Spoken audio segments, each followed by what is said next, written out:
vault due to only having one panel. Hey guys, get about today Dream Bang video. It's Cryptor. Thanks for guys. This is my sloth. A secret section housing robots guarding and giving them as scientists perform for research. Jeff. All the automated systems We got this. used to secure the creatures The old and too man's much electricity saying, for the rest of the vault. Eventually, because of this, the vault's main refrigerator failed, destroying much of the food supply. Various insects also infested the vault, contaminating the remaining food and making it unsuitable for human consumption. With the overseer having no way to open Vault 44's main door, the vault dwellers all eventually perished. A vault scientist attempted to contact Vault Tech to give them his research, but all his communications went unanswered. For the creatures, they remain alive in the hidden section as robots continue feeding them the contaminated food. At some point, Wastelanders were able to breach the vault as the main door lays open and dead bodies can be found inside. Vault 51 is one of the Vault Tech vaults located in the forest region of Appalachia. With only 52 vault dwellers assigned, Vault 51 was not given an overseer. Instead, a Zax supercomputer, Zax 1.3C, was installed with the goal of determining the best way to select a leader. One of the dwellers, Sergeant Robert Baker, was let in early to teach Zax the qualities of a leader and the best way to choose one. Baker suggested a democratic election. This failed though, as everyone voted for themselves. A republic was formed after, but that also failed. Baker's idea of a true leader is someone who would step in a time of crisis. This would unknowingly influence the fate of the vault. Zax began constructing several social experiments that would create a crisis scenario. This included rigging high-stakes gambling games, replacing coffee with decaf, providing dwellers with weapons at random, and even causing a food shortage. All these things made the dwellers extremely distressed, causing them to lash out on each other, resulting in multiple deaths in the span of 2 months. By the time fighting stopped, only one man, Reuben Gill, was left. Reuben remained isolated and at the mercy of Zax until nearby Vault 76 opened, and Zax saw a new opportunity for an overseer. Vault 53 is one of the Vault Tech vaults that is only mentioned in the Fallout Bible. As part of the Vault experiment, most of the equipment was designed to break down every few months. While repairable, the breakdowns were intended to completely stress out the inhabitants. Personally, I feel like this vault would be miserable, and considering the size of the vaults, I'm sure something was broken all the time. The location and fate of this vault is unknown. 2 more vaults from the Fallout Bible. We have vaults 55 and 56. Both of these vaults share similarities with the control vault, with one small problem. Vault 55 had all its entertainment holotapes removed prior to occupation. These kind of holotapes included games, movies, and even music. This means the dwellers would have had to find another way of entertainment, such as brawling or board games. For Vault 56, they also had all the tapes removed, with one exception. All of Vault 56's tapes were removed, besides one terrible comedy act. The Fallout Bible also mentions that sociologists predicted Vault 56 could fail before Vault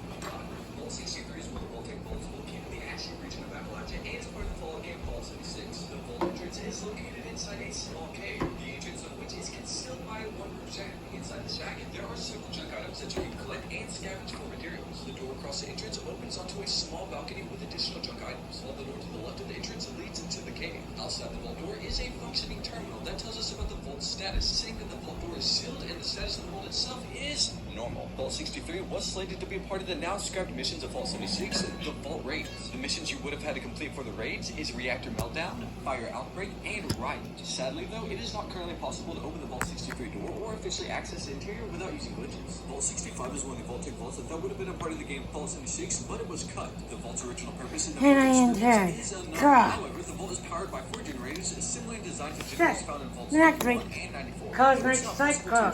Bang on the life point. Internal layout. Within the vault cell appears to be a cave. The vault door stands vertically. At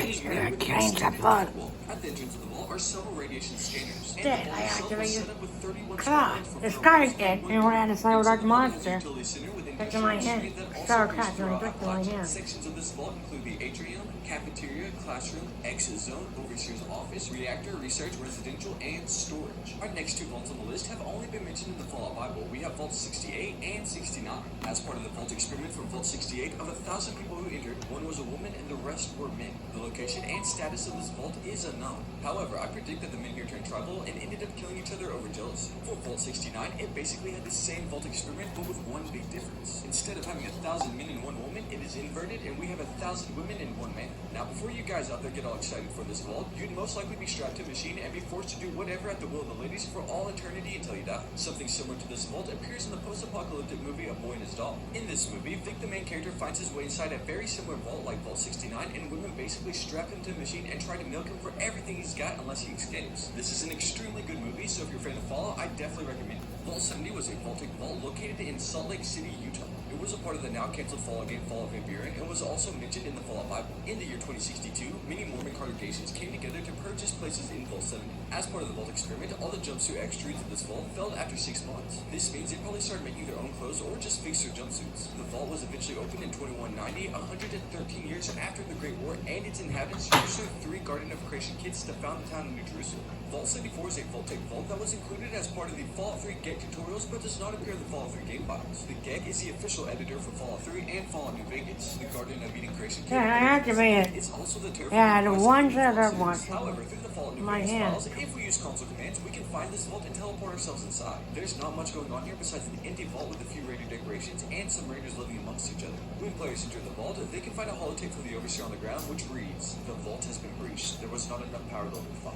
God have mercy on our souls." After reading this, you can presume that Vault 74 did not have a happy ending. Vault 75 is a Vault-Tec vault located in the Commonwealth in the year 2287. Just underneath the Molden Middle School, this vault was presented to the public as a safe place for the children to take cover during the events of a nuclear war. To encourage a high number of residents, they were offered a subsidized admittance to the vault program. When the bombs eventually fell in 2077, every designated family with a student attending the school, along with the teachers, made it to the vault in time. Upon entering, the children were separated from their families and escorted to the atrium. While the adults were executed by security staff, the idea that they were receiving education, they were raised learning about the horrors of the wasteland and were told that they would be strong enough to venture out to the waste and help suffering people upon graduation. Those who were intelligent and physically were harvested for their good genes when they turned 18 after being convinced that they needed a vaccine. Others who were not as fit but still displayed good intelligence and obedience were recruited to the Vault-Tec science team after graduation. The others who were deemed insufficient to the Vault standards were executed upon reaching the age of 18 after the ceremony of celebrating their graduation, and their bodies were incinerated afterwards. Eventually, there was a rebellion that emptied the vault where the survivors aided the junior test subjects. Vault 76 is a Vault-Tec vault located in the forest region of Appalachia. Vault 76 was America's best chance at restructuring society after post-war. In Fallout 3, there's a terminal in the Citadel which explains Vault 76 is one of 17 control vaults. It states that the vault door is to automatically open 20 years after the bombs fell, pushing its residents into the wasteland to study. However, if you play Vault 76, you'll find yourself actually leaving the vault 25 years after the bombs dropped. The residents in Vault 76 are the best of the best that America has to offer. Sounds like a kill. Their objective is to see the health and livelihood of all the vault dwellers. Vault 76 operated as planned, but with some unique challenges. Residents of this Ken will talk directly. The fact is, I'm 1 month. accepting the authority of Right back to the this grave. with an increase in population that led to Like some blue tension eyes. with the vaults open. After 20 years at the vault, each dweller was provided with a camp and directed to get as far away from Vault 76 as possible. As 24 hours after the vault door opened, all of its amenities would stop working. The dwellers also were not provided any weapons before their ambitious mission in the wasteland. Vault 77 is one of the Vault-Tec vaults developed before the Great War. It was featured in the promotional crossover comic strip entitled One Man and a Crate of Puppets, released to promote Fallout 3. Vault 77 was sealed with only one person inside on October 23rd, 2077. This individual, later referred to as Puppet Man, initially believed that this was a mistake and pleaded to let the other vault dwellers in. With his pleas unheard and unanswered, the years of solitude that followed took a toll on his mental condition. On February 4th, 2079, Puppet Man found a crate of puppets and immediately began to play with them. He quickly lost himself in his puppet games, and by March 30th, he started to believe the puppet was talking to him. That night, he told the King Puppet and then accused the Vault Boy Puppet of the murder. The Vault Boy Puppet responded that it was actually the Puppet Man himself who murdered the King Puppet, prompting the two to escape and feared that the Dog Puppet might do something. Puppet Man left Vault 77 soon thereafter, leaving the location uninhabited. In the year 2277, a lone Vault 77 jumpsuit and a holotape can be found in Paradise Falls. The audio recording on the holotape states that the jumpsuit freaks the boys out because of a story with a stranger with no name from a while back. Vault 79 is a Vault-Tec vault located in the Savage Divide region of Appalachia. It was built with no expenses spared for concealment. Even a different contractor from the other Appalachian vaults was used to supply the combat, and land was acquired from the local farmers by the government agents, claiming that the land was radioactive, offering large sums of money. Vault 79 was built in secret to house Fort Knox's gold that would be used to act as a safe storage and to be used as a bias to rebuild the United States of America's economy. It is stated that the vault's capacity was 120 vault dwellers. These vault dwellers were to be soldiers and other high-ranking members of the government. The number in Vault 79's designation was chosen in reference to the atomic number of gold, the precious resource that the vault was designated to store and protect. There was an incident that almost unveiled the vault's purpose pre-war when a few soldiers took some gold to the Ultra-Lux casino. The people there that witnessed the soldiers with the gold either disappeared or were outright eliminated. When word was received by the Air Force, the soldiers on duty sealed the vault. Sometime post-war, there was a mutiny led by Secret Service agent Shorty, which left most of the vault dwellers dead. By the year 2103, rumors of the Appalachian treasure drew people seeking it out in the region. Vault 80 I played Secret Future. located in the Commonwealth in the year 2287. It is an active, functioning vault. The former Overseer's terminal reveals that this success is due to the original Overseer actively sabotaging Vault-Tech's original plan. Vault-Tech created Vault 81 with the purpose of developing a single universal cure for every sickness that humanity could possibly suffer from, using the residents as human test subjects. The vault was divided into two separate areas, including a main area and a secret section where the Vault-Tech scientists would conduct their research and observe inhabitants as they were unknowingly exposed to different diseases and cures. The diseases were released through propellant nozzles hidden within each resident's room. When the first Overseer, Dr. Olivet, found out about Vault-Tech's plan, she decided she would subject her Vault residents to this kind of madness. She deactivated the call list with the science team on it, that way they would report to the Vault during the Great War. However, three scientists still made it to the Vault. Before the human testing could begin, Olivet disabled all the nozzles. After you guys, there's Cyber Network. This doomed the scientists for the rest I've been like a cyber However, dragon. there was a cure made. Vault 84 is one of two vault locations involved with the board game that were developed by Vault-Tech. This vault has been closed almost its entirety, with a few outsiders being welcomed in. They had a supply line and trade with Vault 109 before that vault's destruction. Each year there's a vote held in the vault to exile who the citizens deem the most dangerous. Whoever obtains the most votes may never return to the vault. Overseer Hayes lets you wander the vault after suspicion has fallen to her, as she believes letting in some fresh blood will help. After reading the Overseer's entry log about the voting system, she will be exiled during the vote once exposed. For the player character, what I recommend is washing your hands of this dirty, disgusting mess and get the heck on out of there. Vault 87 is a Vault-Tech vault located in the capital wasteland. It is the birthplace of both super mutants and the centaurs we find in Fallout 3. Around 2076, the original Vault experiment was scrapped, and the vault was converted into a secondary research center that would study the effects of the virus on humans. Dr. Wayne Merrick and his staff would try to make a reliable mutation for humans that would allow them to thrive in a post-nuclear world. However, they only managed to create the super mutants in the capital wasteland. Despite being much bigger and stronger, this project was deemed as a failure. The super mutants that were created suffered a considerable amount of brain damage and were extremely aggressive. The Overseer and the security staff were aware of these experiments. Taken were not enough. Since the vault was sealed, some subjects managed to break free, overwhelm the security, and have since taken control of the vault. Due to their infertility, super mutants kidnap humans and bring them back to the vault and force them to go through the mutation process. This was fine for about 200 years until their FEV supply started to run low. Since then, they roamed the wasteland searching for more sources of power. By 2287, the vault was in disarray. The Lone Wanderer would venture to Vault 87 in search of its gift to help with Project Period. Vault 92 is a Vault-Tech vault located in the capital wasteland in the year 2277. Here, the world's best musicians were invited to the vault with the promise to preserve musical talent during the Great War. The vault also had a second and secret mission. Once the vault was sealed on October 23, 2077, Overseer Richard Rudin began implementing Vault-Tech's confidential plan, WNMSCE, White Noise Mind Suggestion Combat Experimentation, an experiment designed to test the validity of implementing combat suggestions in human subjects through the use of modulated ultra-low frequency white noise. The first few tests on ice musicians and sound booths proved successful. From here, the Overseer extended the reach of the white noise so that the entirety of the vault would hear the white noise with other music overlaid. The effectiveness of this vault was near 100%, but the success was only temporary. What wasn't known at the time was that the white noise caused the brain to deteriorate. In addition to the tests, the vault was falling apart due to underground water erosion. However, the water was the least of the problems, as more incidents occurred, leaving 70 dwellers clinically insane and 35 dead. The remaining dwellers succumbed to their fates due to the failing vault structure. Vault 88 is a Vault-Tech vault and potential settlement in the Commonwealth in the year 2287. Access to a small cave beneath the Quincy Quarries, this vault was intended to test various prototype devices with the aim of distributing them throughout the rest of the vaults. Vault-Tech wanted to use these products to manipulate the moods of the vault dwellers and even develop mind control. This vault was never finished, with only the main entrance, security, and reactor rooms completed when the bombs dropped. In 2287, the sole survivor would receive an emergency broadcast from the vault and go investigate it. After helping Overseer Boxtrail with several tasks, including cleaning the place, the vault becomes an expansive workshop for the sole survivor. Vaults 93, 120, 144, 177, 189, 199, 226, 232, 233, and 242 are all a part of Fallout Shelter, and we'll be over them with one sentence each. Starting off with Vault 93, this vault housed a professional soccer player that has now turned gold. Vault 120 was attacked by raiders after a new Boston Bugle was written about him. Vault 144 worships death due to a typo. The raiders of Vault 177 kidnapped Bottle and Cappy from Nuka War. Vault 189 was described as an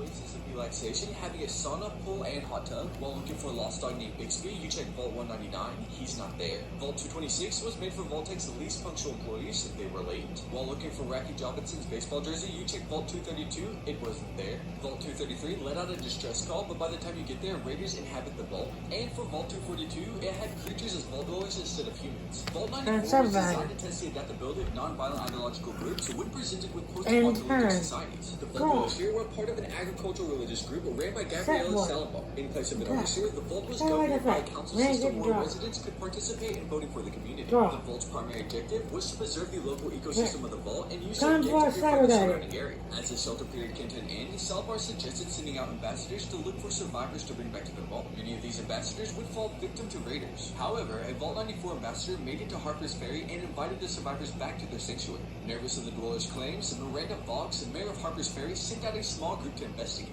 The group was sure they were walking into a trap and massacred the vault's council. They made it all the way to the gate room and, believing it was a mind control device, shot it with a minigun. This triggered a meltdown of the vault's fusion generator, causing a level 6 nuclear explosion and creating the Appalachian location known as a mine. Vault-Tec created Vault 95 as a rehab facility for people suffering from chem addiction. The overseer position was elected by the residents of the vault, changing yearly on October 30th. Residency in the vault required strict adherence to the program, even if chem dependency became a non-issue over time, and the residents were cooperative. For 5 years after the vault was sealed in 2077, the vault was operating as intended. While some still struggled with withdrawals, the program was helping dwellers deal with symptoms and cope with their new, clean lives in the vault. The hypothesis was correct. When there's no alternative, an individual can recover from addictions. Everything was going great until a planted Vault-Tec agent posing as a dweller opened a hidden stash of chems. Just like other Vault-Tec experiments, this did not turn out well for the dwellers. The family bonds that the residents grew were shattered in an instant. Some did their best to avoid the chems and hide. Others became hostile. Some even planned to leave the vault for good. 200 years later, the vault is overran by the Gunners. Vault 96 advertised itself as an ark for the atomic age. This vault was one of the world's largest cryogenic storage facilities with approximately 10,000 animals preserved within it.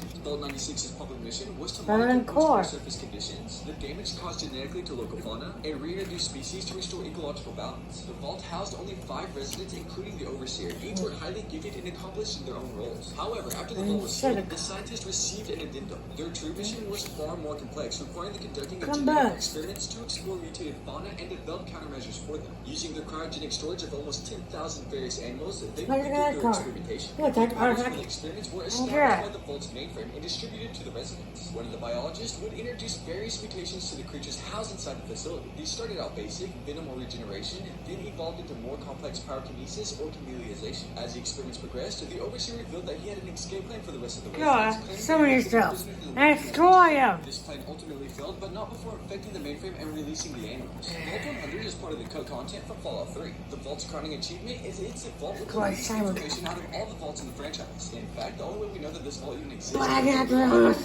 come back, my monster. Fallout 3. You can, of course, also find this in the files of Fallout New Vegas, due to the developers using the same files from Fallout 3. Said to be closed indefinitely, Vault 101's purpose was to study the role of an overseer should the door never open. As such, the vault went through several overseers. To convince the residents to stay, the original overseer told the dwellers above. He even told them that there would be no hope for survival. The second overseer popularized the mantra, we are born in the vault, we live in the vault, and we die in the vault. However, a later overseer favored outside contact and assembled a survey team led by Anne. The team would leave the vault and made contact with Decode Hacker. Bring samples from the outside world back to study. 2 dwellers, Lewis and Agnes Taylor, would remain in Megaton to serve as ambassadors for the vault. Agnes would return to the vault around 2258. The overseer at the time would vanish after a failed expedition. The next overseer, Alfonso, would turn Vault 101 into a strict police state focusing on isolation, only allowing James and his child entry in exchange for his medical expertise. James's sudden departure of the vault in 2277 would begin the events of Fallout 3. Vault 106 is a Vault-Tec vault located in the Capitol Wasteland. As part of the Vault experiment, psychoactive drugs were released into Vault 106's air system 10 days after the door.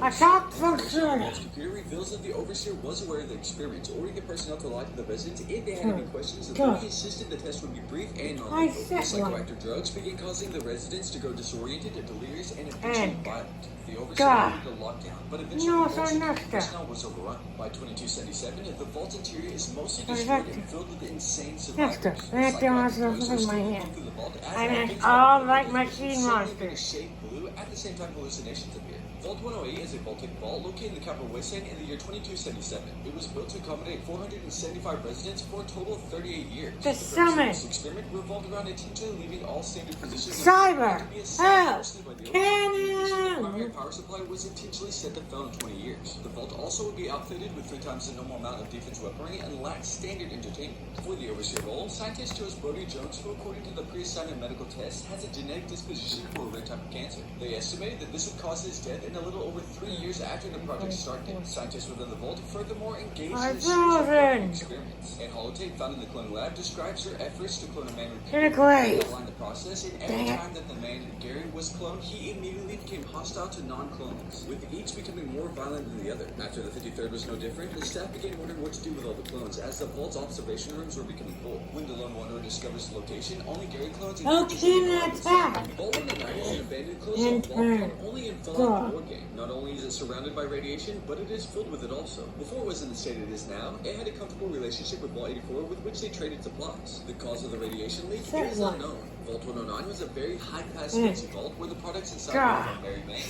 Nor, and Perfect Balance. While it is a very high-end presentable vault, it does possess an armory containing a fat man and a set of overlooking sanctuary areas. Designed Vault 111 to observe the effects of long-term cryogenic suspended animation on unsuspecting test subjects. The vault staff consisted of an overseer, a small team of scientists, security guards, and a facility maintenance personnel employed on a short-term basis. Test subjects were lured to Vault 111 from the nearby neighborhood of Sanctuary Hills and Concord. They were placed attack directly. Told to decipher the purpose of these pods were for cleaning. This vault was to remain closed for a minimum of 188 days. However, after the 188 mandatory shelter period elapsed, Vault 111 received no signal and its staff faced dwindling supplies. Despite requests from the security staff, the overseer door concerned that the radiation outside the vault could not survivability. Shortly after, a faction led by the vault security and support staff engaged in a mutiny against the overseer in an effort to unseal the vault door and leave the vault. There's not much more known about the mutiny, but we can assume the worst due to finding skeletons inside the vault. In 2227, the Institute has discovered the location of the vault, along with the fact that it contained an infant whose DNA would not be corrupted by the post-war radiation. Vault 112 was one of the last vaults to be constructed. The construction started November 2068 and finished June 2074. It was intended for only 85 occupants, suspended in a virtual reality world for an indefinite duration of the vault's experiment.